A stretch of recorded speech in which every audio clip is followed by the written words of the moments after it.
Ciao. Oh, me John so gambaga for. Na you see me ciao. Me fa nchia no modu. Emfa ma. Next time ya age fugu no breme. Ba Jose. Fugu no ya age breme. Oh, fugu de only problem cry. Yes, yeah, the premium quality. I'm saying I know. I'm the ma also fence ho na ma be do so nti wonye. Mati. Yeah, next time no age breme. Ba for me say volume ada wo share na ati so ana. Bafo, I think so at volume no so. O share na ati volume ni so ana. Bafo de. Say otis a wo ba na ni buafu. Ai. Bafo de ono on share anya fine sa o. Pim no. Pim ta. Eni bi no. Be increase volume. Na okasa atini. Eno so hia pa. Hia pa. Ba na no credit me ho ache. Me ho wache pa.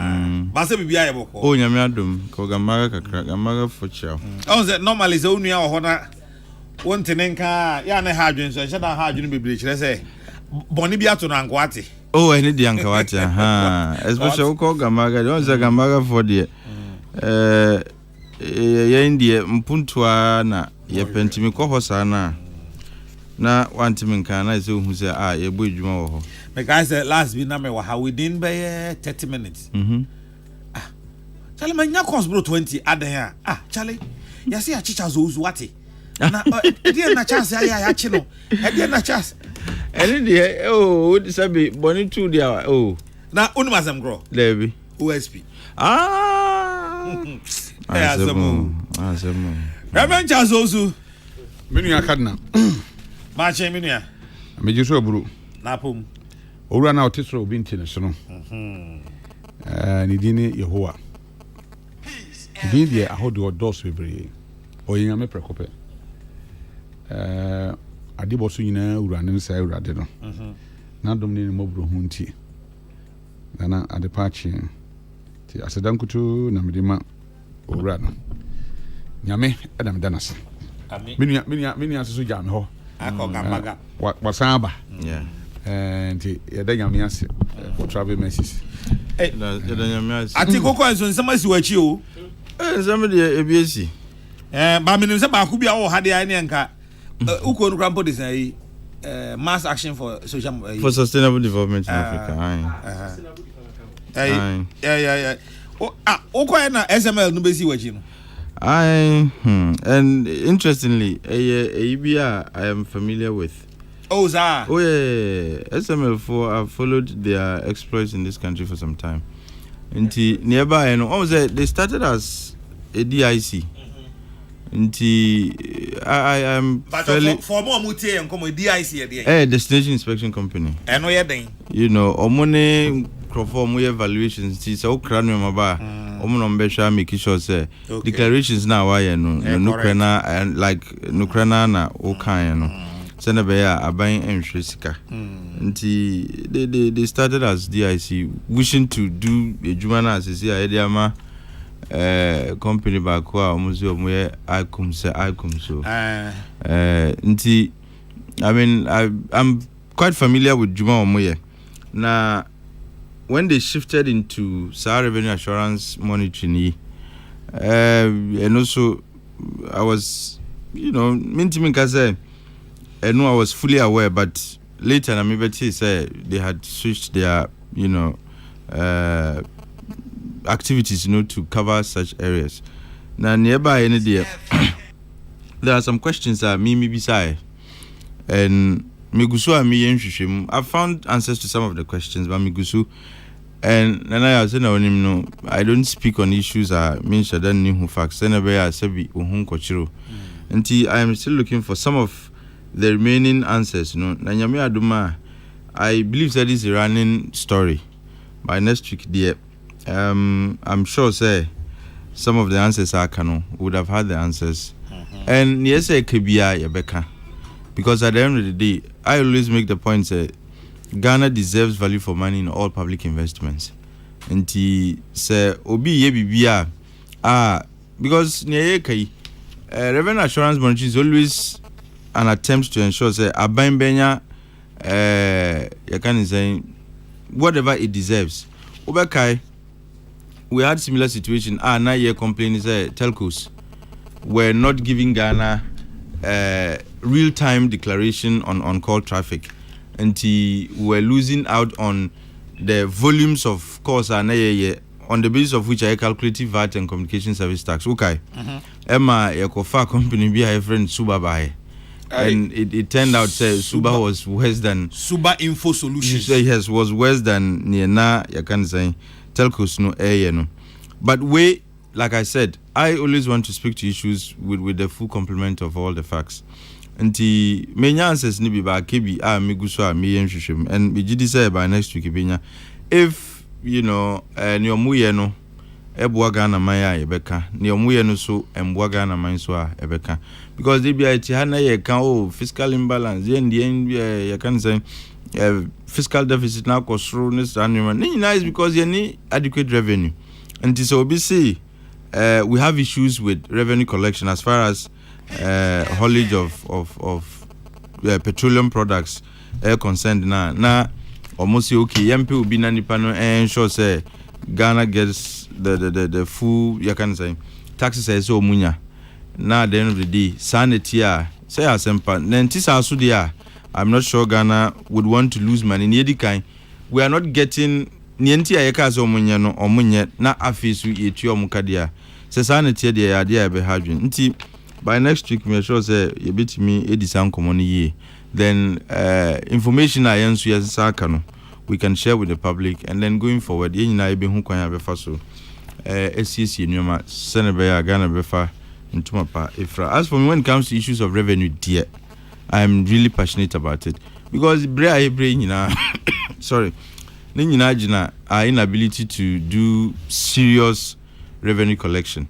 If you look at our revenue collection efforts in Ghana now the two sub-region now, yet the end form and a hydrogen. Into anything to do with revenue collection, the idea I am passionate about. Into Yami Aduma next week. Yabe to uncle so na yet made in a year. All right, Mate, yabe to us so na. But my main for we so entrim. MZ lithium and some so yenwe. Africa because Parliament went on recess no. Enchibia Yami Aduma by next month. Yanyam for date MB2 Jamasta is intending to hold a public forum. You've invited major stakeholders to come have a conversation on the way forward for Ghana's green minerals. Kwanya Ibe first we are making sure say we protect nye na ehum faswa ebenyano yenyan sene ese yenyano, and do not repeat the mistakes we made in the past. Ntiyami Aduma next month there will be a forum on lithium and related matters. I see. Reverend Jazozu. General. We there. Nana me that's it. SML de wabubu ano na no wo shase about na ebrenim. Yes, dedi kan. And I'm say me pe kwan abesom me manfo ewo. Fieja I fa na cross and off. Ndi wadaroma buru anopai ma me mfa ncha kase nkoma na nanom ni ade hie ewo and cross and off. You can say a fieja. Chia once so awhwe ni wona otie calling so se bonsu to do na friend obi no pa otie me a chiao your presiding member our in Crown of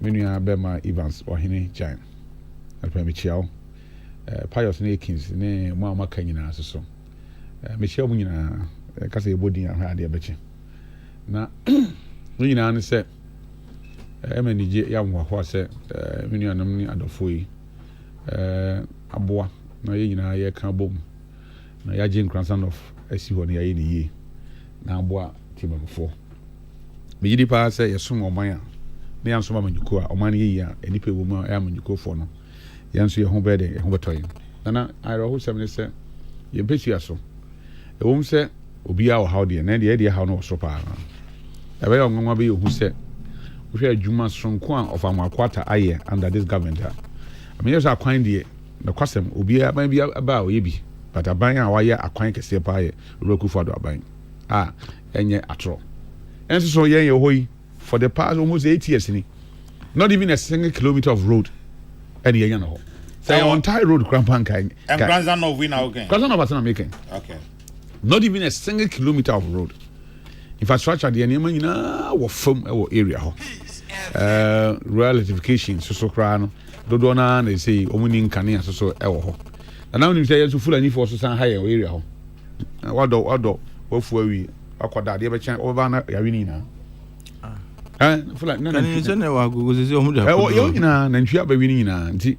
The last census was not for migrate riding a fee area because of Sani and Nema Wina Kamu Pintina and then an near Sebi penny for a car, Bemubi. Oh, and then you know that damn and over call match them more simple. Make me you more from Amosem. AD, she has said, very simple. And I wouldn't say. Ana intense he said anama hemfo e de omo ho age nyamesom bi obi wo kra da on pese obati say yesom nyame but nananama hemfo e won enkransa aka mo bom nyame ya adoma efiada e ba o yenimi e Thanksgiving service kese pa on kransa e de nyame ase se o ma afefoforo so e de akwa ba petwen asomdwe mu ntidana Achia wie die na yebekọ asem so. Sɛ de menua atikan pepepe. Ade bi eboa ma ibenya sɛbe sika ade aba ɔman ho brade. Wo ye Ghana ni ɛsɛ de. Ɛsɛ ɔman ho hia. Na medical kana fidie so sɛ ɔman ye ha nyina ye leakages. Sɛbe sika ɛsɛ sɛ ye de bɔ ɔman ho bra no. Na kodi ankrankran bu eden ebotom. Na individuals bi na yeyi na oman no sofa me ka say American infrastructure ho asem nyina say isika na yebe ndi if aba na nya isika na ye de ho beto bosia boso nko aso de a ene da obekọ a de obo bosia no so ni bi no bende de wo say ye nhihye pa ebetima boa ama sika bia esese eba aban ho na oman nya so mfaso bia no esese ye toto saa ne ma no eyi me giri say enintina wohwe GRA for kratam de to abontia na hu behia se omo bitima engage a professional body a obetimi aye watchman obetima watch ahwe se omudwumadi omudi no taxes anase insi hu bi ese omunya bia no efiri omanfo ho no ombetimi anya na ahwe wohwe GRA for ne sebe yenuanu a krafango bakro mu a nhyehyɛ no kyerɛ sɛ wo de fango no ba na de begu tanks ma yen use ka yanyo tax bia also na mum say wo ba be draw free tanks mu akwa eso na ebeje o taxes na dey free fortunately or unfortunately for us no you know BDC see o ma wo kra petroleum products ni ba no o ma so na say ebinim ye OMC for o sa wo filling stations o kra ni ma ne ba o no asan draw bi nana de o kra ni ma na ba na so obetua ho tax o ga so onya kwan over bi nwane o di be dwane at least otimi corrupt nipa bi ni mo system no ma na otimi tua bibi kakra bi di mo ma kasia na ankese ko tua na ontua esisi o baby bebre ekoso ti said the menu atikan so adwuma pa no mo ye dia why not but boni wo mususu a KPMG for directive for president the man no o ma ye me hu but unfortunately no o man pani ka say 14 days na twam ya ndebe I can say 14 days now on Friday and fan coffee na auditing now some auditing no fa ho reported in 14 days na twam na say wo ya de papa na say 14 days na twam na say niam aboni bi sia e kom tia KPMG o e kotia o man Ghana nti me fi say ba bia edu bia na KPMG for mra bontin na mo me ka bibi nche Ghana for whether they require extension and of course the extension am pe kra na say ehun say no ma trauma president say trauma president na yehu ensuye na me unim de ma me hu say ade no mu awirem ne say me was that experience bi na me say wow wo me nua no unim me nua take so nim da kwa no pa I run bad into bed say 1 ho baby no sorry but wa na me nua bi a sending message say message mko he na you can say registered title on a certain land. Me din was so, me phone was so, me signature, me witness ni bibia was so, no send mommy. Or send mommy. Me cooking can ya see me was 628 acres. 628 acres. Instead of 1 acre, instead of one plot. Me one plot. Na yes say, I mean, my background kakra. Na nkofo nti di ntia because we say contract, yes am a contract. You know no investigation. I dey beto about say 10 years. E wi akire about bontin say there be 10 years. O menya $100 million 5 years. Na savings my mean whether 10 years or 5 years. Ehu hia pa. Because contract be a sign be a 10 years. Na ya sign the same contract ya sign 5 years. How come that baby only a documentary fee no when you 5 years no kunya 10 years? And that is what me my experience say say bibi wom. And I person KPMG for the better one no. Nana one plot na me wo. Na ya say adenti I say makoka Achimota nsase ho asem. Me ni unua Kwame Nkrumah tikese na interview. And yes as no ho na eche wo no. And I mean among others. Yes makoka ho asem ti obi se obekire me nyansa. Cause me nua bia oye century in the tiare now so and o kan nipa cross so kire me. But ade ba ko me ana have said to me ho. Said sikatian sa na to me so tie oye ho.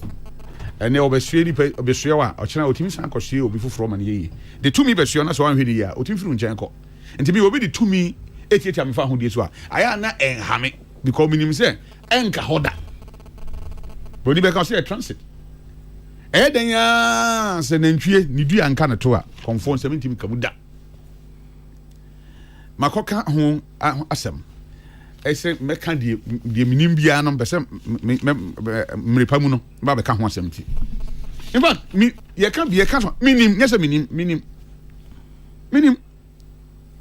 asem na sabi ushia me wofa lawyer Kwame Jan ana obisa no obeka kiro minim ofa bia obi am kiro no pai se meka o se min kan yo ma de anchi any kofa document na ye doctor na wo hu se unim pa ha beka say sa because we hu title me mfoni wo ho me signatures wo ho me witness wo ho bibia wo the same title na me won the same thing but just that the content of the title no and the assistant kwen over 600 acres number 2 adenta kra nyina asase na yesen adenta asase na adenta the whole adenta asase no how many acres and ye dey beto abonte na manfo say so many dey be wo and ye di matem na ye di matem platform bi ankofo bi be kire me na ankofo bi wa ban mu o ye hwan a mutimi man 600 acres di atem MPP die na ya bregu na sa kwa we na ya man 600 and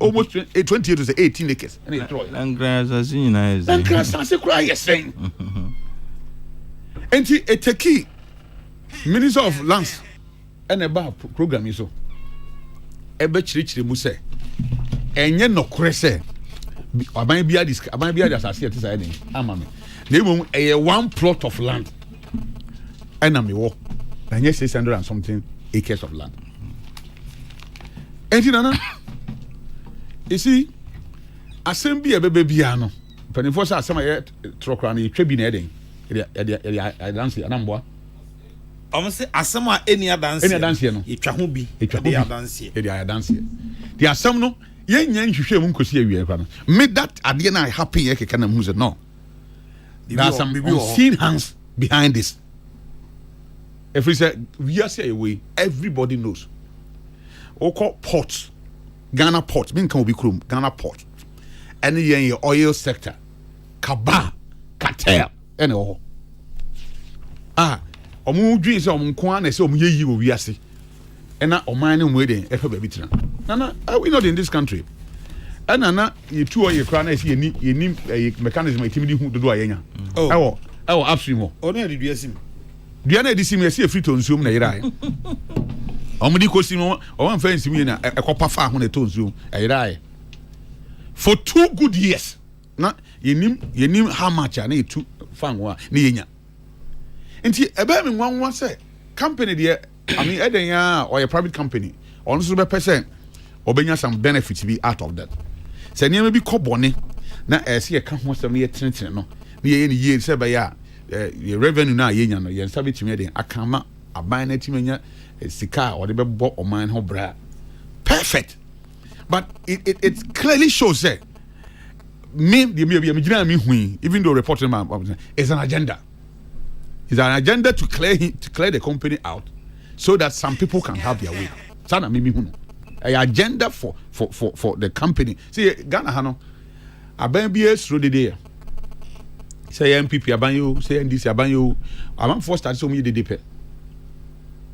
Aban be dwan sisi a, obekokoro ne nsa sisi a. Say minimum of it. And just that they will put the issue in the public domain. We are government will act. That is how it's been happening, not now, but starting at check. And you want to go be building at the Abba. So what you say? What we got? Me, Sembo ha. Nipan person in if you to ever can in answer. But and I'm telling you, there are people that are close to this government, that are in this government, that feels that as I say, we call no biba. And in free about you, may say it is within the government. Now it's sad. Say I buy what buying. Now I buy a bit in your revenue. Edia juma abuama I buy any benyama parties when you benyam. Because what dream is say nyame madoma.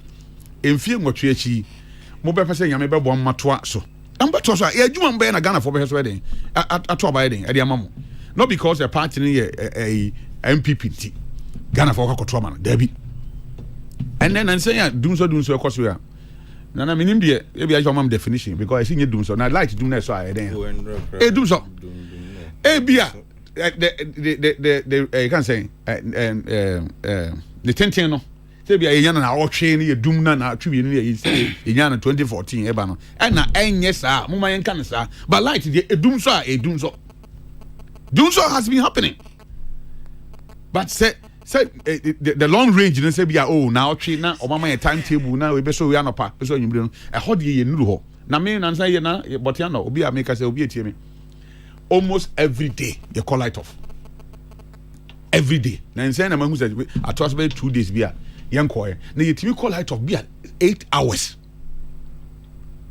and aju be about 2 3 and yeso ni nyina nya bibia say iskasam enye explanation bia no betima explain e betima bo na say explanation dia na explain na light no back iskasam so baby aban betima nya sika free bia o de be yam puntudwuma de ho hia ma Ghana ni ba bia say yebema yani akọ ne yebe support aban e wo saa kwan no so ama aban atimi ahwe se sika na be fa nkrofo nsaase no aban betimi nya na odi aboa o man no mo man anya ba papa agina ye ina ye ho atoye say ye pe say ye mpe say see ye tuwe die Odua Kufuado and the president of this country na I say he say obe succeed because once he succeed Ghana for ho atoye but me mpa e bo be say mpa e won say an ye won feri ansama ba na o feri a gab na be kese na oba bia untimi ntua gab man ye. So we need to have all these revenues around. Maybe that me feel say the medi mani akwa ko hu. Ya de making kan o. Adan de penifo say control fi say misuma ani mani. See is believing. Mentra kwan chen akwa ko hu. Na hu say de niam see den etie. And so that's why I'm saying that penifo say ahwene tim panima. Say bi ngira.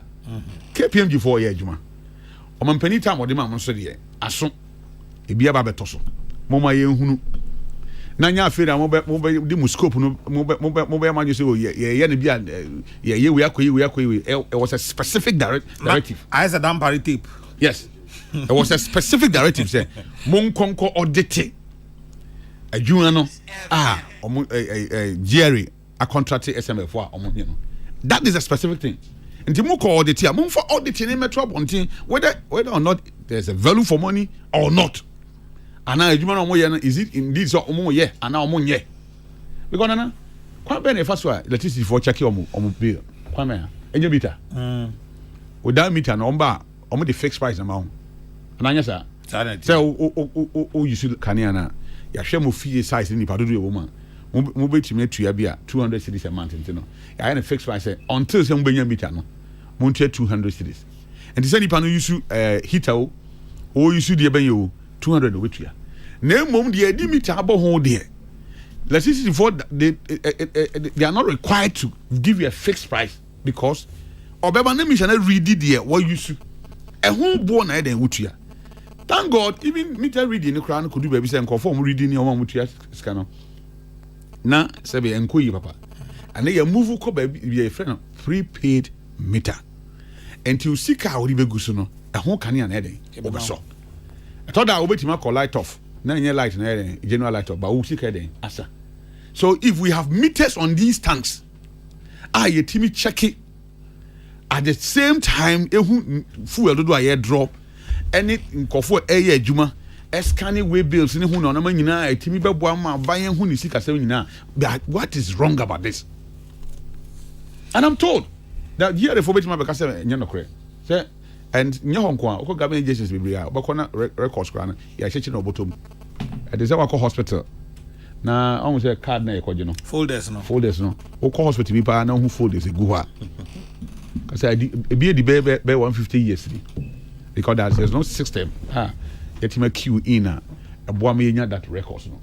And I'm told say call all these you can say depots 04 year we be we are not much from the bottom ko 40 we are bottom no the call and we are on the jatum enti aban be hwe so reconcile the revenue I feel check here documents now between the this time round the company is scanning every document each document be a PFA any day for we are and so you we be you scanning I don't know why neighbor be a content because say me who say car we call and there are videos to show okay move what they will see the car has been moved cameras are there to check now down at the be no say be back I bet you remember man am yet my boy sika ho ban a we dan ya we say adwuma bi opposition wo ho de na mom say ye ni yie na ye pese ye say no na ye benefit de any one say transema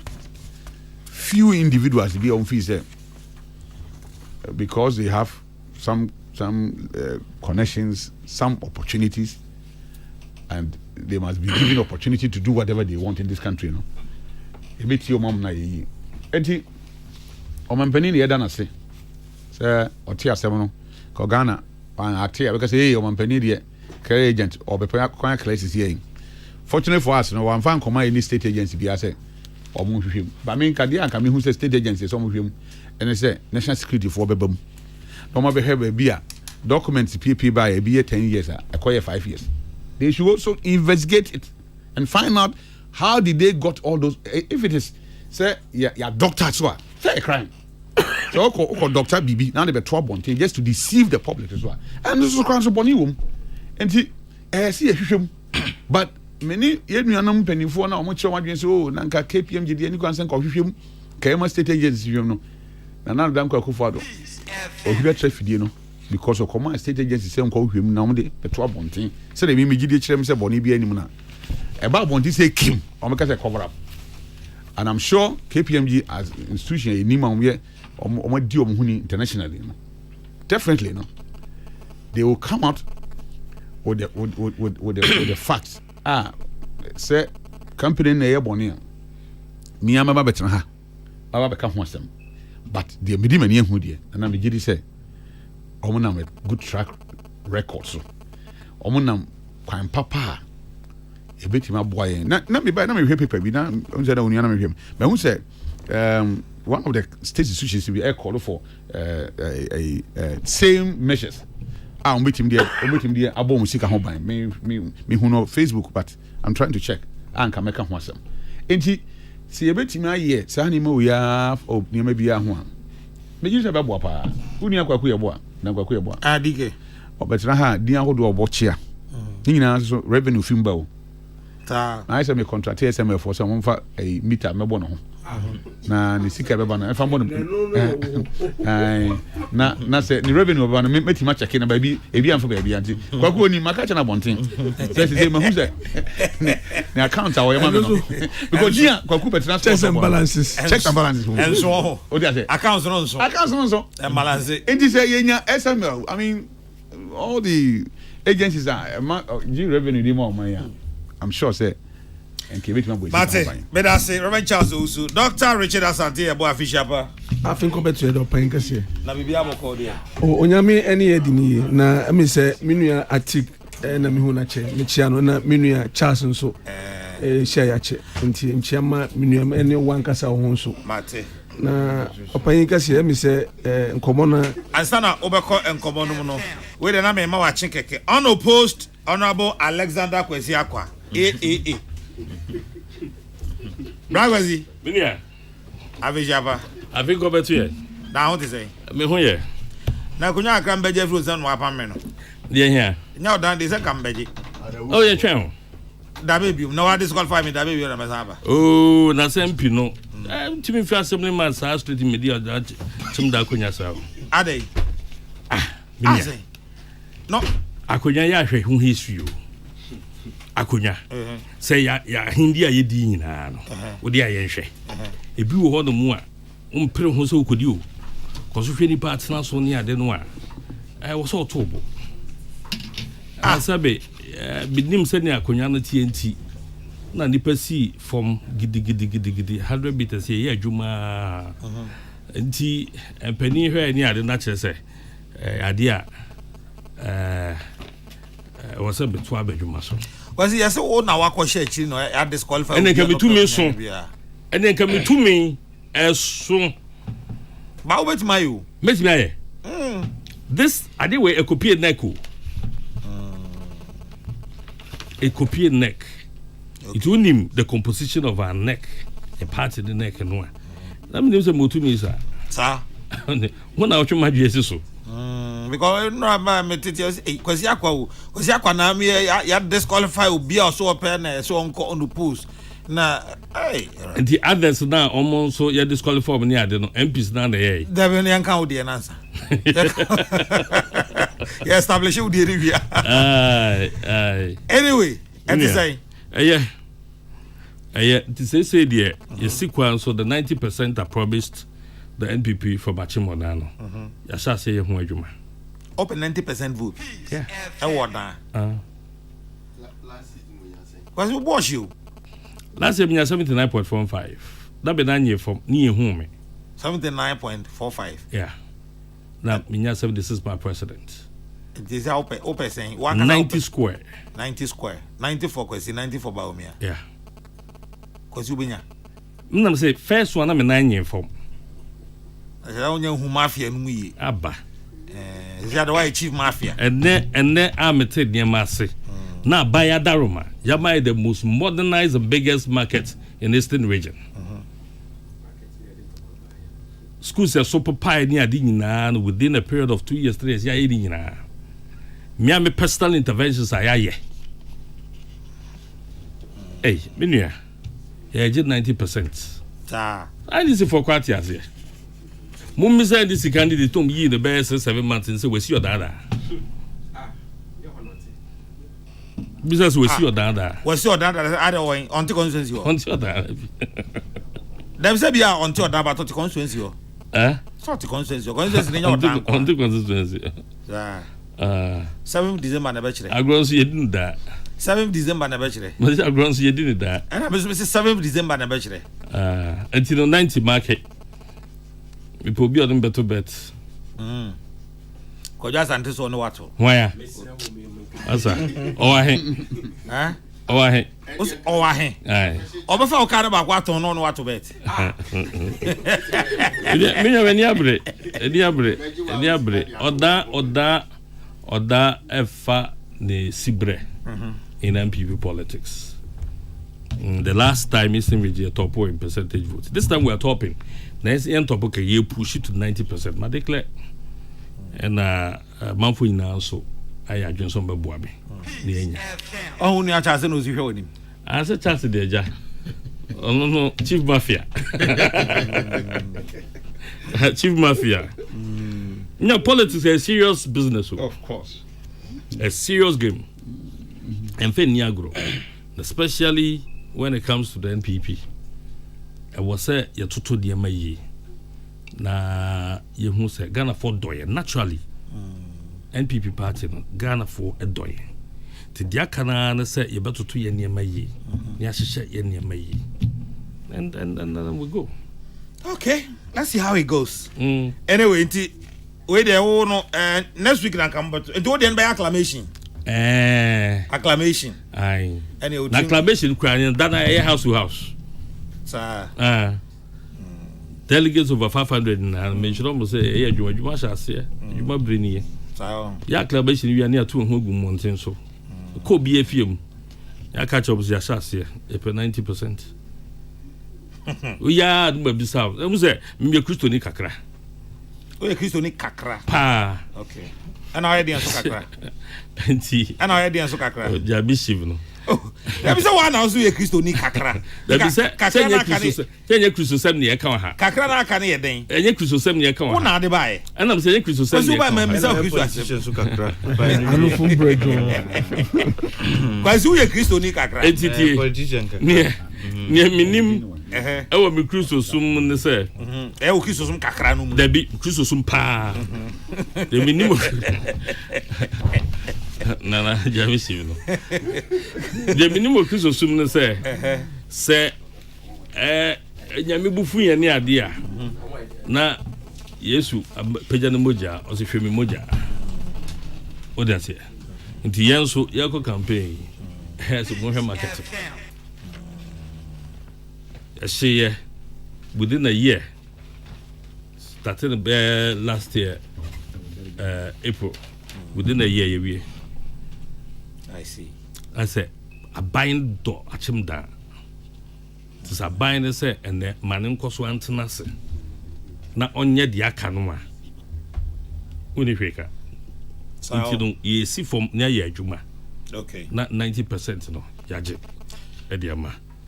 Minim say minimum aka nyina so ani abre ti aboabo no 90% 80 no de keke ka ho ne ade a bu 80 no say pain ana wote miteba ho nya do ana oh be de o kan de say yem da na nyem de nya asem kra o de bi na say ni bu amaka wo je ho me bisa asem on say hana meti kwase wonu be bia meti ye cheme say bi ho a etiefo nti say o penchire mu nti bi eti na say 8 no won say na etie no won say na cho 8 no wo sin trust na say wo som say ha ne ha wo break it say pain yako ba ubu na 00 on say ti no yeah ba be shot here the first time I hit me break it nti ubu a haka 0 ne a shot here to be chassis. I shall say for making sure that Ghana is on course.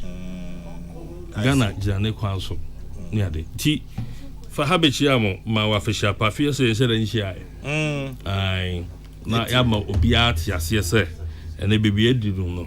Say, baby, that Minuano Macayinano, we wish you be well, especially on that Chimansa block. When you're upon Coma. Minua Oluwa, Minua Kennedy, Minua Ahinkra, Chawamafo. Achimansa the why the mafia people. Because here that's it. Some more Christopher Kakra, Namusa Mafia for Kakra. No. So one guy. And I bet you say Hanya Christopher. The minimum, but one now some more Christopher Kakra. Now, I was saying Achimansa blog the more mafia. You say who's a more mafia? And I was like, yeah, say you did see this near ya. Yeah. And whatever mafia type of mafia moye na moye. Yes, sir. Oh, mafia say. Oh, na watch mafia because we hear mafia pa. Because we wish you well. That's minia.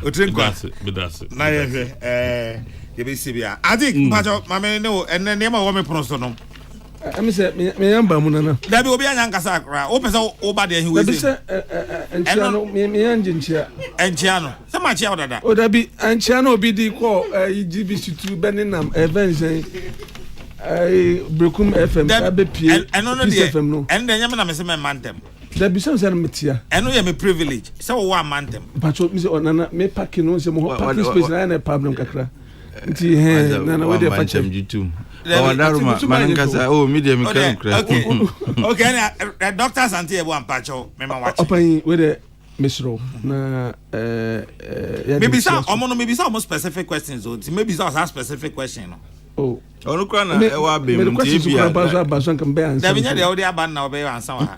Ne before baby sa question na me fa nchia sonko e ma wonu watifo ne menua mo studio na titro enkoma omampan na danko akufuado ene ne nyuma pa obo edebo Ghana ene the vice president ene me no ka say oye MPP e flabera enya me pa yankopon no ato nsupagu no so na wa hira no say January 7th 2025 no obeye Ghana mampan ede akọ yanim na opan oni bibi enane nansa na we traffic mu na abranti bi ebe stop me drive come kakra ko gina bus stop na abranti ne ba no kita ne resource wasi resource bi na we traffic fe na o twa no me hwe ni so ayeso osu onimo car sa da bi ohun mi se na melu na o se no bottom na se na hanso e no so ono de obet buana danfo bi oton niam na ono so aton bi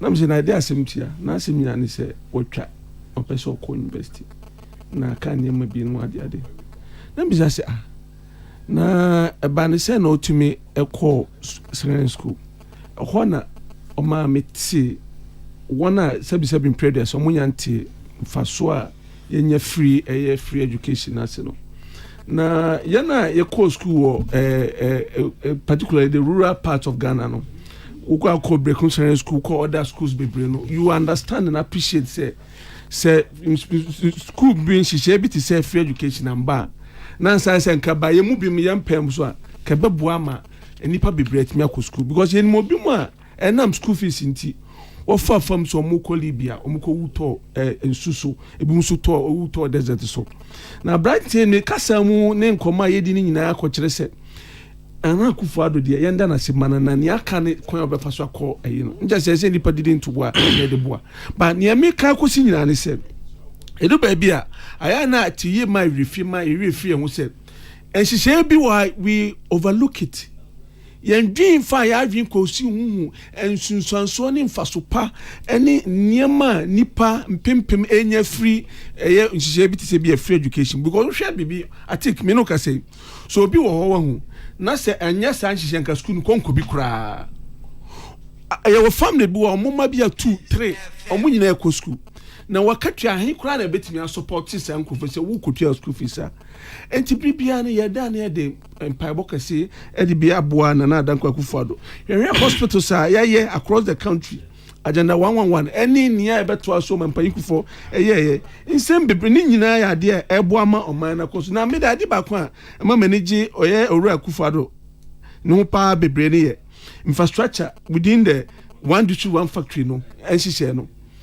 se uko brekum sesia me no ka se wo Sweet Mama tomato paste factory a omu produce tomato paste eton na 1 factory amba na sanchi se bi no across the country there are various interventions obanya ya eboa magana for enya so mfaso nipa wonya adwuma mu ye the impact on the topics now the buy na wa head that can there me chro say enyima bi wo haya na ye bua ni opan ena it for the anko issues now ya kwa issues so na make ka kusi se ena ambulances ebu say ye na adwin say na problem ebu ambulances ebu say babia district bia bi wo asembe na okay district bia ni wa ambulance ni Ghana anyway and you open upon na I guess me nyetwi obi si bibi ebu ase chese just babia onam bia wo I just and sanity and on kan ukrenche Ghana for onya mamen kan o economic term net as no basa analysis supply is more than demand can you and is it true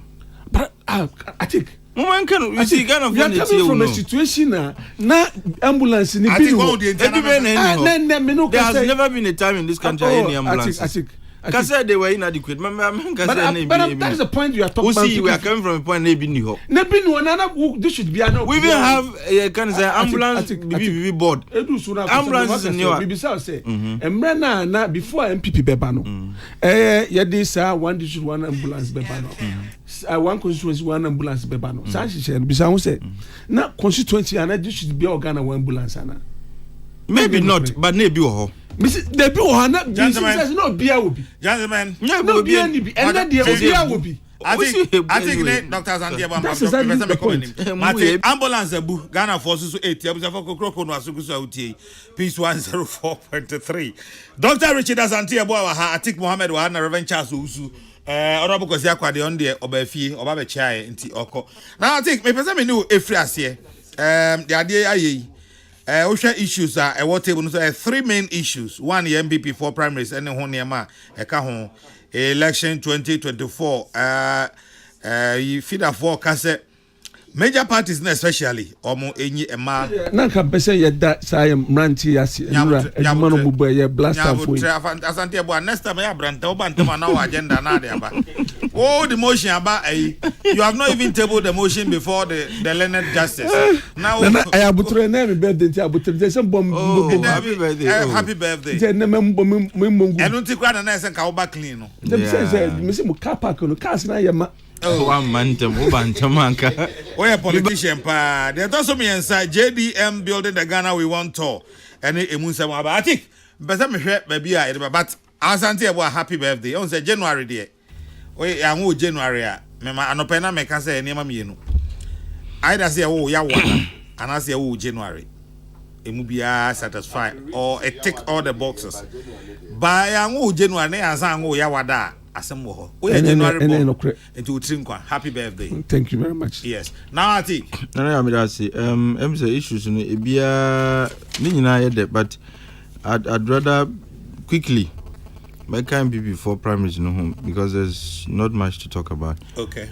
Except to say omu campaigns yi eso mu hwe yi. Ebi mu omu kasemu omu niye mu because what was the primaries yi they are just a means to an end.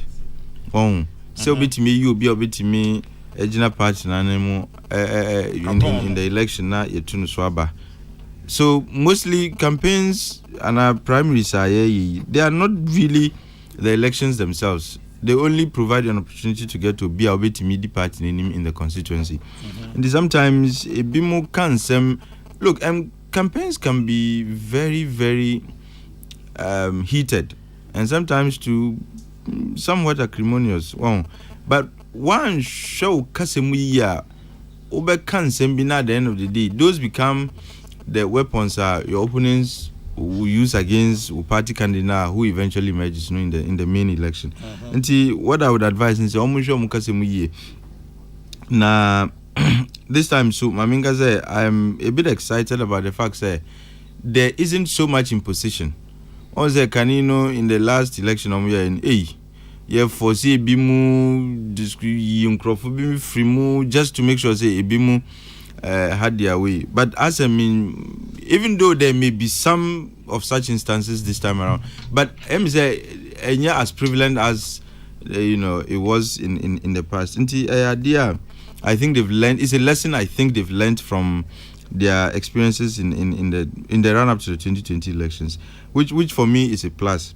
But at the end of the day, Ghana 4 are going to make a determination on who actually represents them well in Parliament.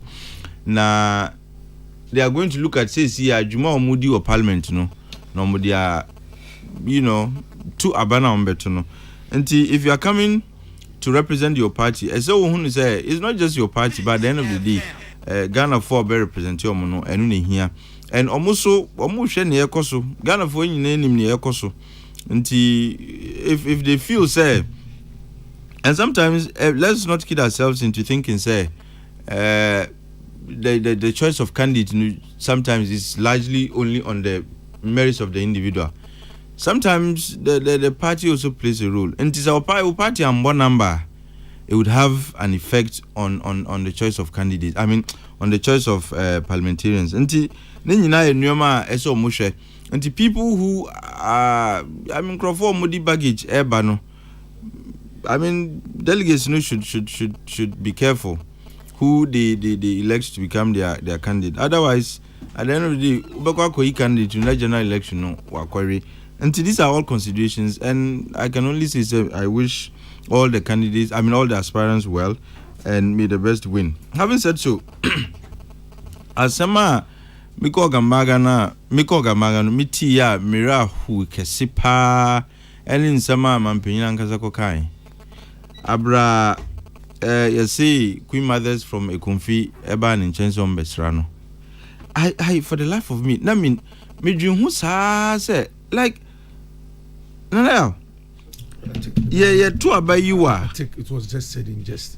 In jest. I mean, these things are. What do you mean by he said it in jest? I think there are things that we don't. The women were speaking. Sometimes we major in the minors, and I mean, so that's my choice. Let me major in the minors. You major in the majors. What I say? Let me major in the minors.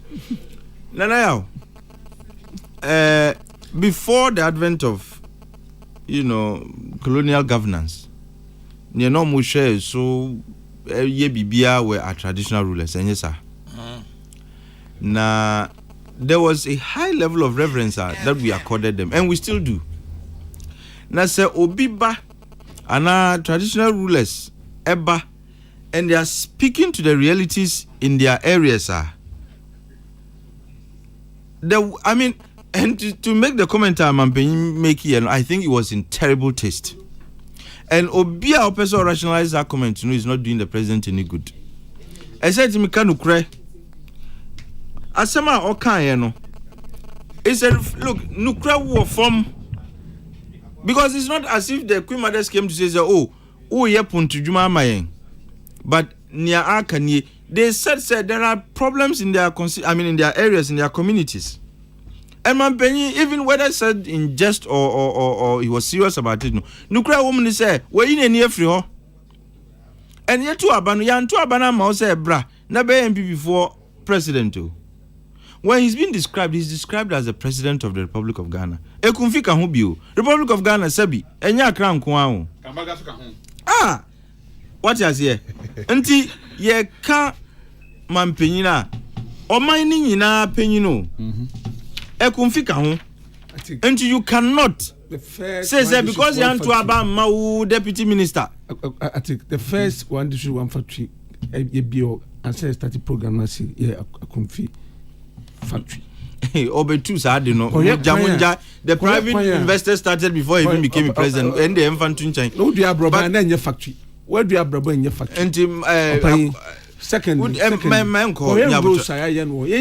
women were complaining about Rose Ben on my just mention one stretch of Rose on my. I think we are Bekasao. And I offer it all time no. They were speaking to the terrible, the deplorable state of rules in their communities. Yes, sir. What is here? And you cannot tell me so why coin na no mupe more. I don't sabi. To the extent that Queen Mothers beba ho to come and complain to you about their realities. Charles omubre. And the least the president could have done was to say ye beshe na ye bibi. But to say yan to Abama deputy minister nti na we weni. That's not what he said. Masa. You see, you are not Nanado. Anything you say is from your who so tea. Yeah, united the same voice. What I say? And then ya say ni okayano. There's actually evidence to back what ni okayano. In fact, the very reason why Queen Mothers never was because of the very thing now Okan was him. So yineni. And he actually confirmed to them say me yimeni. And yan kotia because yan to aba money deputy minister. Sabi ankasa MP na deputy minister no eye juma the way I say fata. Say ngombe to aba na mano. Now we are blackmailing the electors with the authority yen the voters nankasa edi amount no. You are using the very authority we've vested in you no to oppress us. Say yan ye upedia ubema ya swayeshi. That's what it means. And ABI confuse them no okay. There are many more examples I like to believe.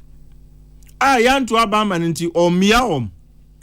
Na mampenyu mia nkrofo because yan to Abama odia. Let's just say bye. Look, we cannot be retrogressing. Ghana's democracy has grown. Nti fanese sebi. Mampenyu dada mahama ne ka sa asem Anga uti we anga baka say nyesa no kai.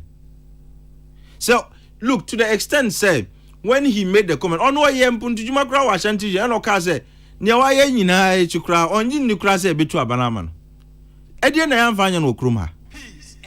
Akokora sechira krom ha enye ne fe no. Die na yan fanya no. But who the house where you any because you are punishing them. So one sechira krom ha. Bibi eni no sechira krom ha enye ne fe no no ha. What you say? Akoko sechira krom ha enye ne fe. I thought them it is akokora sechira krom. David akoko.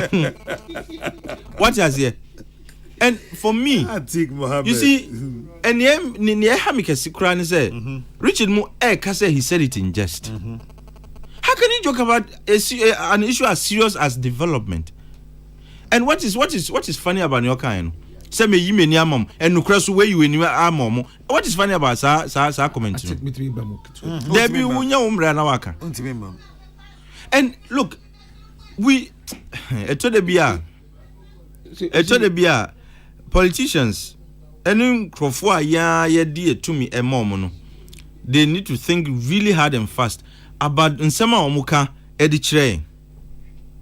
And you see, it appears this attitude is becoming trendy. Maybe I'll call Ashanti region, Bokrom constituency, Kwabre East, I think. And now Mubisan said the constituents in that constituency, complain say they be a two Obama MPP. Now so ya and it's the same akwan yao. Say enkoye. What did the president say? And now who catch them say he said it in jest. It's a trend. Now you know. And you cannot justify your kind by saying he said it in a Mama Penyin Dada Mahama and make look Anka by now you would have eviscerated him. And what such as saying? Anka Betty into pieces. I don't know bro. You be encouraging. Then Mahama can't. Let's talk about President. What you must say. And I'm saying, sir, near Mampenika and one can ye. And I would have felt, say, Mukasamanu, you would have attempted, you see, not even I can phone even, Mamprusin Dagumba Fokra. Sometimes, or he to me can sama, be out of anger. Wow, we're charming, when I saw CSA Semino. Basuti Kase, oh, Nyoka and Yazano Kano, me will be at Nyoka. And I think it's unacceptable. You cannot create the impression, say, you are a president who would oppress Nkrofo man to Obama or any can say candidates. That's not how you run a country. After all, yen taxes na editu amukano. Yen kase ekumfifo taxes nka. Yen kase gamaga for taxes nka. Obia taxes kan bi. And you cannot punish people because they took a certain decision. You see, once you do that, near a chance you are taking their right to determination from them. And nobody has that power. Say they cannot freely decide who they feel bet me represent you. Because man penisi 1 2 abana mani nipa mimi peno. Me yi menia mam. Na chese me mam abre mpuntu ade a friend mpuntu edie mu de munsa nka bi. How do you run a country like that? But no mami fanchuro. But I think say mo amukasama no. You can, mu bet me aboa no. But to try to justify no kind idea, you are only hurting him even further. And hurting the fortunes of your party. Say I come before 18 year okay. Any ne also ubeke. So your kind no diagro. Just the feelings, the aspirations, the desires, the needs of the people of Ekumfisi here have become a subject matter of presidential jokes. Granted, Krasa and your kind was a joke, which I doubt it was. But memfa enunchuro na memfa we enwie flag bearers they see running flag bearers no choose running me sir. Should they settle on women or Nkrofo more impactful? I think I would go for the latter. Sebi ube chusi obia woni be call elections no. You are looking for obi obetimi a compliment you or efforts. Sebi, do not force yourself and box yourself into some corner B because you want to satisfy certain narratives. So there has to be gender BBBB on the ticket. Abraham at the end of the day, if you know it's a woman say running with a woman will not help your ticket, why would you do that? Obi on your basabi, but name mom will share no modimbo any the background, the contributions to this country's development. who didn't count who or beboa, but also because you want to be seen running with a woman into wakofa onyakono. I think say nyadia ebeboa. You may have a woman who is equally impactful, and if that is your choice, that is fair and good. But do not more beam sorry enforce you back because yes you back it makes the ticket pleasant, it makes it look nice. It is not about the niceness of the ticket too. It's about your ability to win. Okay. And it says your bar, fair enough. So your bear maswa, fair enough. And to me, my advice to flag bearers is say, make sure that whoever you are choosing would compliment you, would maximize your fortunes. Nipa no the efforts na modern bona odi beba be ka ho no at the end of the day. Near wu hwehwe no wonsabeka. But me say January na ewumi. I'm expecting say from March ekodi we should begin to hear more of the policy positions of these flag bearers because NNB inform me the kinds of choices we are going to make. Yeah, moving away from the usual mud slinging and any ekika hono. Let's focus more on edie na wo betimi aye ayenye bida ana ne ye no de no betimi de aka ho amana ye like to make it better. These are the kinds of conversations we want to have going forward, and I expect say the various candidates and their teams would begin to put these ideas together so that by March ombetimi astati share these ideas with us, then we can also make we'll begin to form our opinions on who really would be the better president for us, because Ghana be look, Ghana needs a leader. Obetimi Ghana if you or how nobody can tell me say Ghana knew how including Richard Munyina ejitum say how until the next president must be somebody who has the gravitas, what it takes to take us from BBA to BBA. We're not saying that the next president would turn Ghana into paradise, but at least a who training or how are you woman a subitimiati kakra. No, medasi. Menso medasi papa. Dr. Richard Azandia. No, Opahinkasi. Nana me source no. Oh, nema me ensa na egu pronounce no. Me hu ni nyina. Esa me hebe bia wa opesa wo defa. Medical I make you some small idea sana mako nsem ni nyina. First one ye. Unse nana ye okasa bia ye ka se bia menua atik obeme. Mene ne dijuma koba anopa na ewia. Na wotwe atik onim nchen biem. Na menua Charles Bam nchen obi say oh alright, and say I am in time to calculate first not from you see uni atik na no be me na ya da bi ota whisper odingu mtirim na nyase bia me refu me dem fiu but atik na yini fiu ono nti ana menta enti wo nsem no bebre eno nya nkyere se obimu wo ha ni omuhu hia pan omampan na nado danko akufado ne yakoba ne se ya maame ne mpanfo mu firi akumfi bai omu firi akumfi bai omu nsem on betu nanim na oka kire mu se oh mi remfiu mu ono bu kujo na mra no oye MP wo no na da bia ode monsem etaba mani bebre nti da bia na ani no nsa won so no gus ba no na echi kura no ne ese me yama mu nyina no me yama mo na ofiri on nti aya na mintantem dini bebre sa simple me ba oh ni MP a onti ese ga for dia konti o ma me ka wo kasan man ka bio atik enti eno no nkyere se o mampan se yenua mo eni mpanfo ani nananam o mo akumforo mo hu hia no because number 1 ya cha ambulances omonya bi one district one factory so omonya bi akwanya ye na across the country ya ye bi wa kumfi a school dan ye bi wa kumfi agenda 111 ye bi wa kumfi aban intervention bi free education akumfi man open me ba free education akumfi man ma mu ko school any senior school or work kumfi nyina no omunyina ko school mu tua school fees insusanso examination fee abatua omunyina nya bi enti nhihye bia edes abandugu from bia no be come across the country na de ba bia kasa de ananse we politicians so and ebetien kasa bia obeka bia no your interpretation ne be bebre na omampanyin onko kasa of any part of the country hianity undeveloped voter region MPP enya vote for ba yenya as yenya free Ashanti region but voter region omunya the part of the share of development as omunya ko ho township Hohoi township ko kede ko ifa uko peki Peki, water across the length and breadth of water region, you see massive roads and other infrastructures are echoes within the region. Across the country, near Sabani Biano or your banco modiano, Edubabia, Ayana, Sena Mecano. What can I say? A bedu baby na will be measuring the minor, so now near yes, you're pushing na your torching chain. Near Tosubim, a call MPP, your prime minister. Na me bompa say obi ti say ora Francis Asensu Boachi nyame betum no na bantama man on beto abanama no because so hwe adwuma wadi no ho na ne ogusu ye boa na ye to abanama na beboa ma bantama etimi akore ni ma front papa bi front me boso bompa ye bara niati ase ne sen hye na ye de aguma na hye so ye smooth ya ye hye we nyina across the country.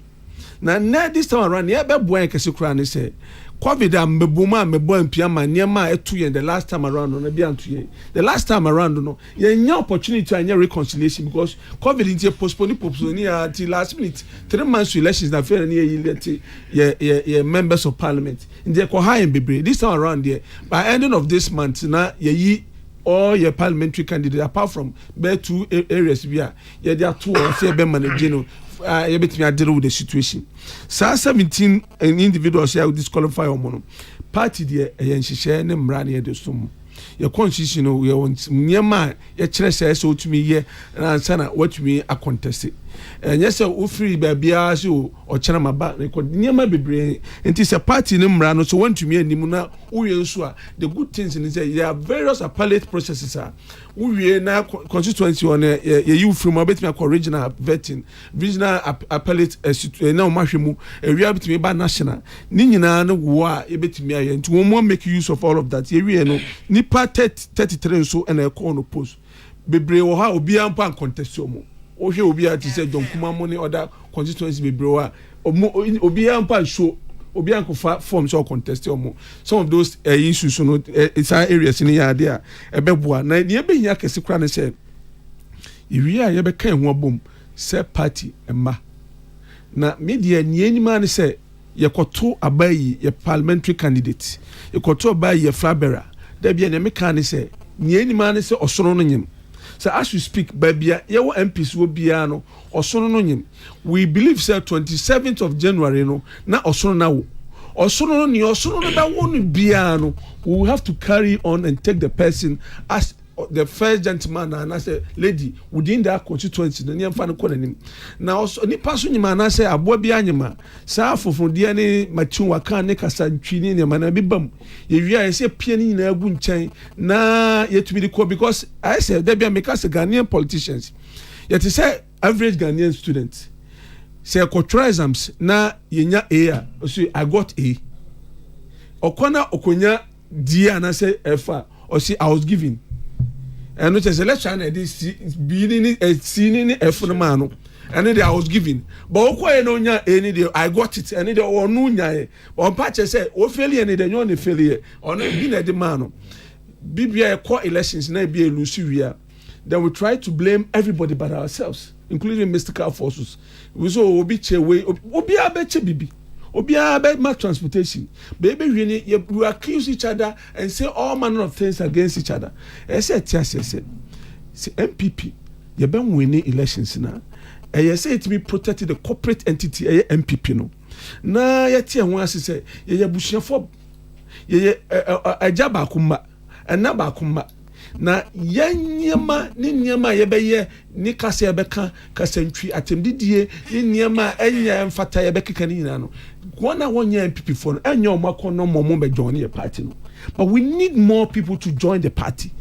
Yenim say MPP first term nyama kwoti ni ehwehwe no second term COVID by no e ma nyama bebre mo edin but things are coming around and things are turning around. I are turning the corner nti ne yia ne say yebetimi akan ho bom nti ne afuto amedema party members across the length and breadth of the country and even in the forgotten part of the country say yen kan hu say osono no ene ade ba ko a ese bon ho ban any party ni din ese bono ban to obi bia be yini bia no yemfa de bibia to nkyɛn ne support ni pa no say na de ho abetai say ye support owura Bawumia na ye di nanim ne aboa no ne yetime win 2024 elections no opan the next one here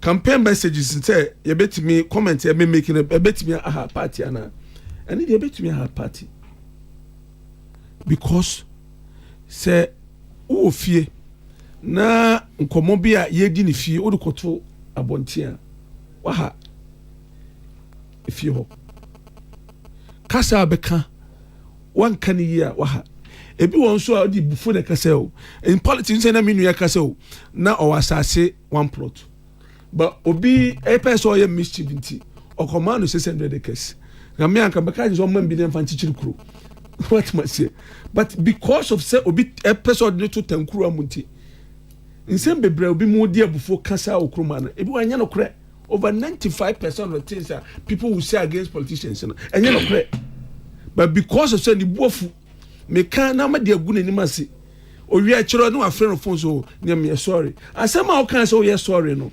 mpempem ati untumi nko kan kire mpempem ni nyina ne say ne a kan no wan kan sa but to come back to hunters and asema free nipa no a yedidi nkyene mako ani asichire no yemfa nkansem ye ya mfa nipa ho na dia yedi ye wa enyo de ne de mfa nya onua enti ye politicians ye na ye delegates ye party members ye bushafo elections no enye enuane noa ye to abani wi ade a lot more that the party need to do.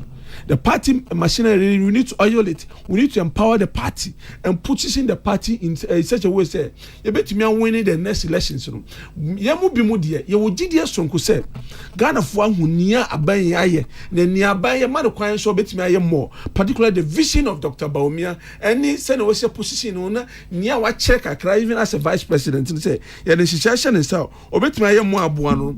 Yen to me support to na yambua, na on to me nye bebre embua.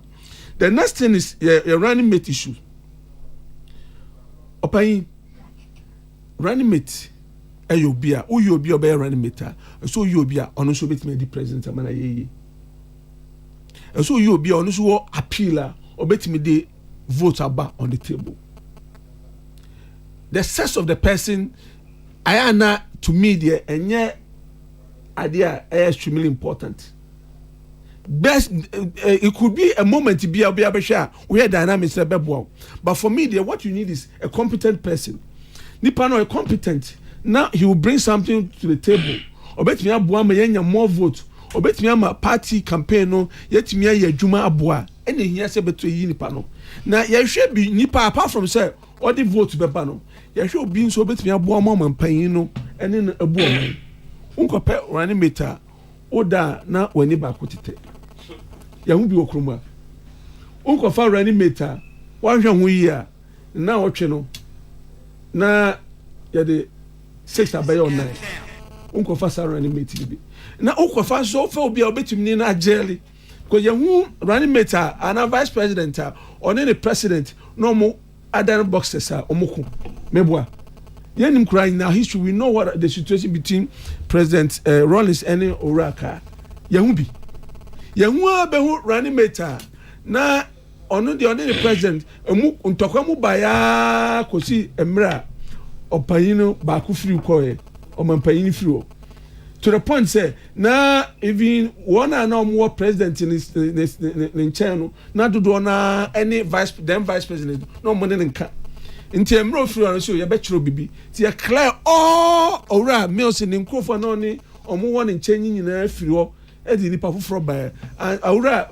amamba bi mu na bi ka omo hono na ye dane omo 3 wise men okay kretus abuka ne ora iti mensa ne ora bagbe mu because of some nyina ye ora mills nkrofo no ye pio mu nyina koye omo 3 wise men ejiji omo positions ministry of appointment from some ya hu bi da enti yan de would like a situation to say near see between ora na dan kwakufa de no ora Bawumia how are working together, the third party, the way they understanding, the fact say we also work it opinion. or the share you're making sure to digitize the economy. You're making sure say you didn't share people ba or be benya some faso. You ba my country na move. You go for drones in bra. So be omi chrome brekum and I say bremene sukuma and amampon. No see onya moja. You bet me ede moja komani pano. Amana anya sorry not my atiapo. And onya drobia anti-slave venom. You bet me dia ko nkurase. Share bi sa. You be bet me share bi aba. And yes yo taxi drivers. You the wailing up a bar. A bit me a servo to say be a Uber near the Babuamo. Yet you hear Obiokita dream or bit me they are supporting. Until my dream in Anderson. MPP dear. Yabema Ura Baumia, me to a minimum Obima. Ye dear Jumani show me say vice president Beboa. By Yamajuma, Yami say men appoint to be ma Ura Baumia. You show bro Baumia, senior, they need the formula now working together the party leadership, any the rank and file of the party. No, obey you be my air, Sandy Pano de Bemano, your count Mumboma, you bet me I'm winning a 2024 elections. No, now 2024 elections in the air communal labor, you can't win in a boom within MPP. Minister Yeniamu CPP for Baba Kenya, Yeniamu Atikumu, and so PS4, Baba support. I think a friend of MPP. MPP. What was it? Because men were so tired. Brother joining Brafi, Nabe Yajuma Pana, and me and Kona and Kunkoyanim. Also, Anna, Medasi. Didika and Penny for say, touch the man pro. Teacheraman pro and interest the nipa who and the teacheraman pro. The Mumasama Wakabiano, Ayana at the hall. Penny for say, Assembly or as a Hinano, Assembly also as a Chiamiano. The woman Penny for the Kayano. So can a grosso. Say no, you're serious. Miminya Yanka Wanka.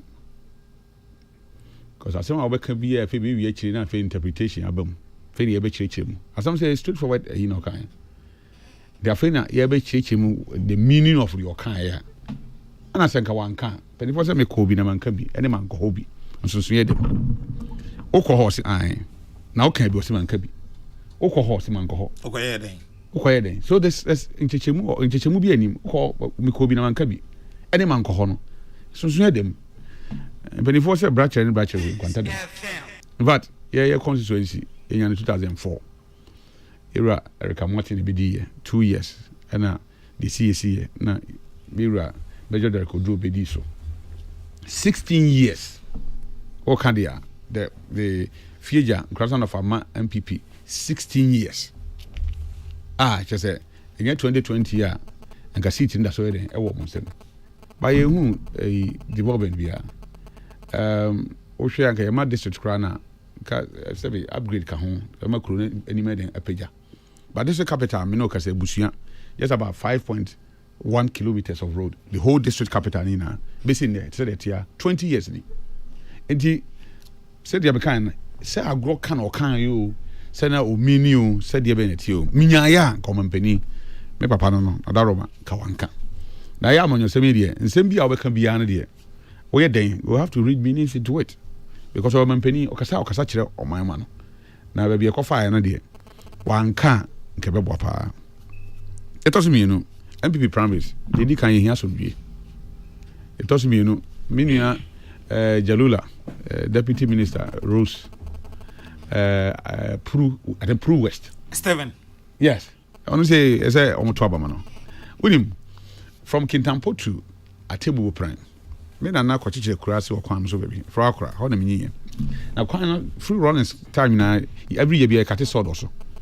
This is the only time I who say ye kwan na ye begu sukota baby kura ho magu sukota and it is because on only constituency nti and our deputy minister of Rose and our first time MP I am that position the who such a leader in your constituency e be ya mase we NDC no MPP no to abama no.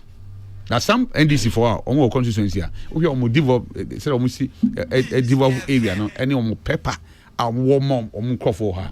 And for any party you have to vote for that person. Because about 20 na say you benya mpuntu ede e o ya setire mo. Did you want to Obama na mpuntu e ba no you can so yini sin chen. Minua so name Rekuduka.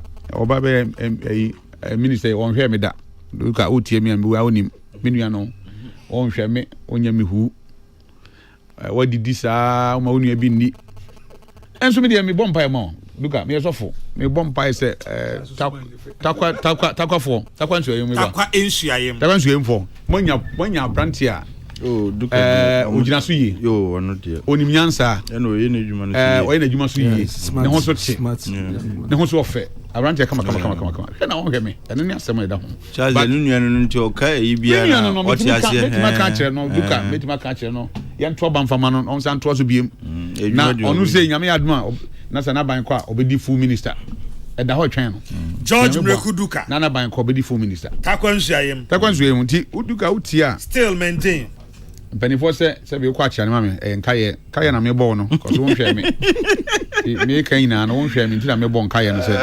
odika ko pa ofia pe no Machas senka ye hwa onhwe wo no to nchen dia o ejuma de obo ejuma ono no hwe me ka me kwa dia ikiko anka me kwa dia anka anyway me nka duka 100% the ministry of crank say o emu duka 100% oh yeah there ah ko bi me be bo atakwafo because you see now no me friend na the best 4 months ago 3 months ago na a summatus for bobo e wo Kumase oh take it kobi because we the summatus for cheaper wow just na just oboa niema be boa man yi mabunu na nya baby before summatus mediama oh so you major stakeholder or mediama wow and these are the things you need to develop your radio station kwa ho so a for nya adwuma ye ne yi ti why ade just that me line no so na ho no inkini ho but I know there's always me there channel then tell me maka dem wanti nti me kana bonten so se nkofo beti se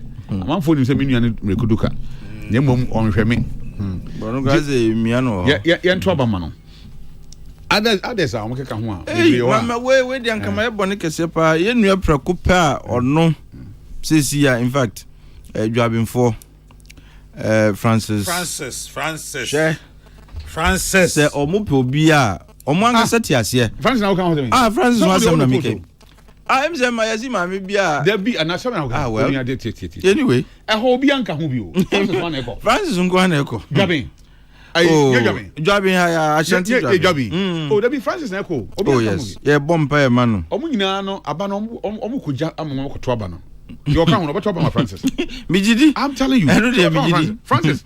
Francis is almost the 9 million. No, let me see. I see Queen. No, Casse. The number of paradise. But I was assassin. Can you imagine? Francis, the 9 million of Parliament. Oh, Yamitas. The number of paradise. And Francis, yeah, or Francis, were winning. Francis, Yamitas. I don't be on contest, no. No, and your contest. Okay. Nti Joabinfo mutie dia ye wa wini awie Nyamiti ya so no be wini wa wini Francis baby obi an pa ye cheo and some other for soldiers no more machia no omo say next now the evidence ba betenda and say Francis wini awie wa wini awie Nyamiti asi me ba be bom amane why enkrofo ni bi o ha bo ha na bia na David Asante so right na David Asante Kokrokoo why dey Ghana publishing me feel say Atiwa West David Asante of Amakwata so mo tuba obi a obetumi gina otieti of Amakwata na mu kofo bi piepie bi no makwa mo ntra kromo da o mo ma hoda so tio won to ba mo obi a obetumi tieti of Amakwata na mu ko ofa ba ye wa ye adwuma yie ofa me na wo hwe me ofa wo hwe me constituency unye wuro dia ho na wo de unua no wo fa mo nyiro dia ho mo ba Amakwata ma me ka ntie boys is me nkanche o se wo ba no pa o si Kokrokoo ye bo ayi mita mo ho o de mita mo ho hwe me na me mita bo ho ade no mo hwe me na me di mita bo ho na bi beba na ofa Amakwata wo yi obi anim se me wo fa no parce no we ya me na be vat o ya kwan bebrebe o Ghana ha sei maka cho se wo fa me constituency concern of any kwan ebi kura na ho na ya fa so offer say oh me offer say me bia ma dodo minim say offer say china dia but do something before you go I think me the break township offer do something before you leave power because any obako na isi aso that's why then that's what power enti ye nua ba ko pe ono so ye ne yakunde bia but in fact oko parliament ye ni beji proposal na maker So many so for mutie ya. The chief of staff na. In fact, chief of staff. On the original chief of staff. If I no chief of staff no. On the Kojokrasi or Jitum. Nti ya friend no. O to say kakra kam the Bible bonu dua. Kakra bi kam the Bible bonu dua. Ba me check here na me say the nyame asem bonu dua ya obebred do. They say ono. Say see ai waka che no say wa ma hu say wadi redro. Ma redro na wadi no. Mepe hu adro. Say be ya say me hwehwe na o yira am so mai try. So timi hu no. Na abrante no kwasem. Oh so hu for some na manyuko. Papa. From Legon, I've known him since Legon. So many Look, parties. what was that? Sorry, okay. Time we were very involved in student activism. Oh, yeah. Time I student activism. No, MPP. And yet, that time, Yeah. the chief of staff, Mafrima. Yeah. MP. In 2004, that was when I started basing.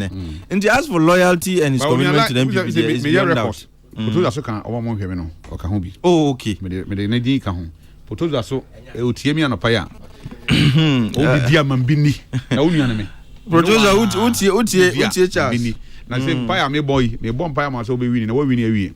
Wo win primary so win general. Ya metiase, oh yes. Metiase. And there e da ho. Ba wa man bi ani a wo win mu ma ahia unam be twitwi kakra. Etina na say me kan ye wa do bebre wa. Na Frank anodom pre. Ye ka say e bom di a. Ensa wo ma do ejiri. Ade be chi. But also a candidate. The minimum is The candidates pa. the minimum is Oh yeah, anodom pre. And fan is saying Ma Charles Bon Poma me na my more poma.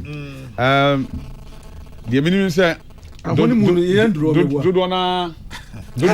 Mama so ni timu ya dimpa. Ana dodo na be go through. But what I want to say about a running mate no. Nana running mate no. Party ni hye nyina ma sabe leaders na wo ho nyina say o man kasa enhwem say o betima nyo obi obetima abo o mama ya odwuma. Na mo nya de be bo mo, but de be bo ma o man Ghana ayeyi. Edwen Ghana ho kane. Ye som o man ho kane. Anse ya ba be hwe ya manyuko a o man bi yi ya me nyina ya ho atoye. Me da se. Tie ba ko bi. O say na se Charles Owusu empo se Charles Owusu mpo na mrekudu ka enhwe no de a ene na me se Obama me chepoku ase de me yeden. Anyway, let me join Charles Owusu in wishing George Mrekuduka well. As for win there, he will win. But George, come the boys. Tell Charles Owusu that I am listening. Tell Atik to report himself before I drag him before family court. Dr. James Kwabenabonfe Jr. Kajenza me report. Government me report do. We there me offer back or no uncontested but mamincha no enano pay. Honorable Doctor. Ne title is no also. Honorable Doctor Lawyer. Professor Kwame Henry Kokrokoo. Of enano pay mi chao. Dr. Henry Kokrokoo. Nti Uka amazing na one can ye super amazing man.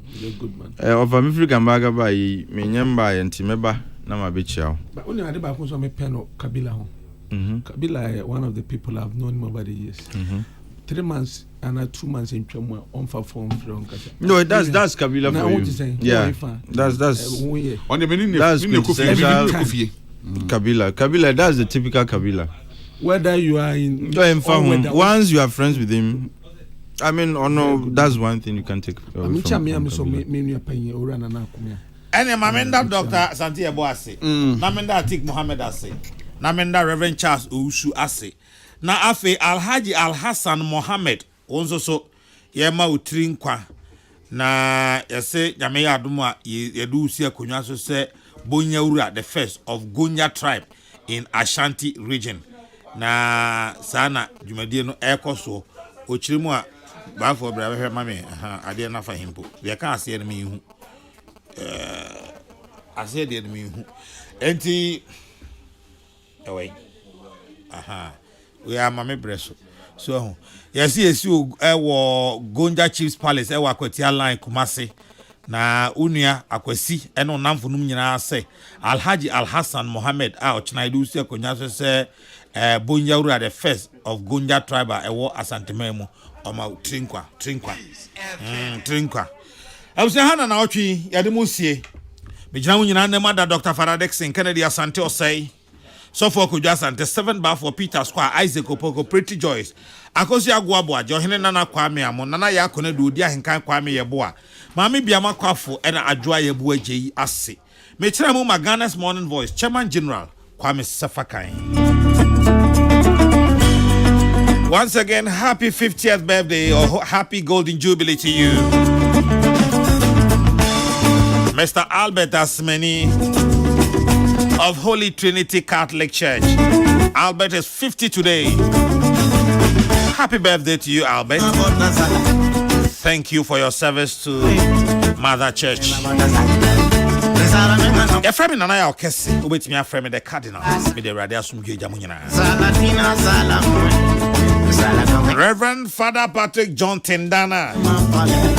Living in the world, my brother. Father, I'm still waiting. In the world, my sister. Makramo. This world, you're living in the world, my mama. Some are